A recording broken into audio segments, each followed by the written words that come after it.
Welcome to Slow Home. Too many people live in badly designed houses, and we want to change that. This is day 116 of the Slow Home Project, and we need you to join us in our quest to evaluate the design quality of houses in 9 North American cities in 9 months. This week, we are beginning a month of analyzing the residential market in Miami, Florida.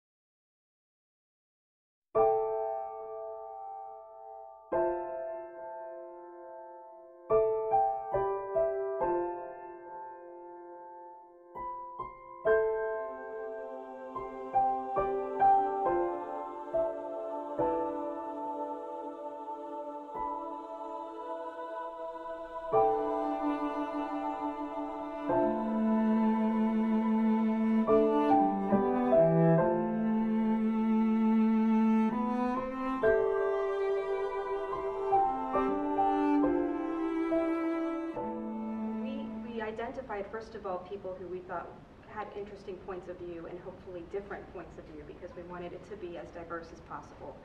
And so we had architects, we had scholars, we had politicians, developers, but also we wanted to look at people who lived in the communities and bring that conversation to a level where people understand that this is important to everyone. It's not just important to the architects and the town planners, that it really does affect how they live on a daily basis. And a lot of people complain about the different aspects of community, but they don't realize what it is that got us that way. They complain about not knowing their neighbors or having to drive long distances, but they don't realize that there were decisions made in history that got us to that point.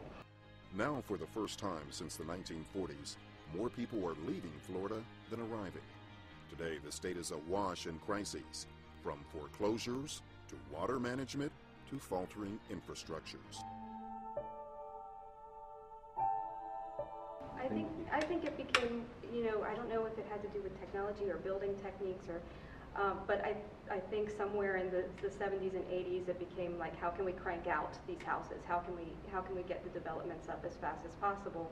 And probably a lot less thought went into the design of the houses, and more thought went into how fast can we get them out.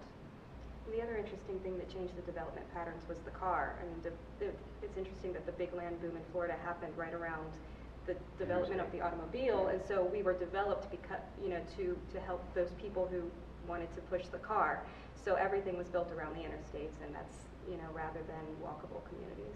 And Florida had this tremendous growth that took off in around 1999 or whatever, 1998, where the land values were appreciating, and it was no longer about developing communities and towns. It was about flipping property in order to make money.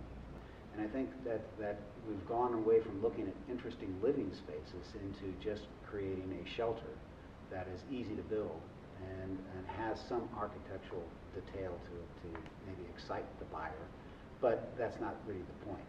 No. And it's not creating, even within the house, it's not creating a livable interaction situation, I think. People are moving into Florida, they're moving about Florida, or they're moving out of Florida. And so that creates this absence of any relationship with your neighbors.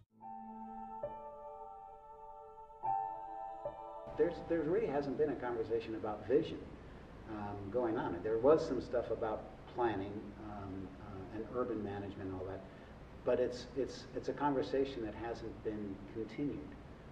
And so what is the vision for the future of Florida? I don't think anyone's really talking about that. Yeah, and that was the one thing when we were awarded the grant, that they wanted us not just to look back, not just to rehash the problem, but to create discussion.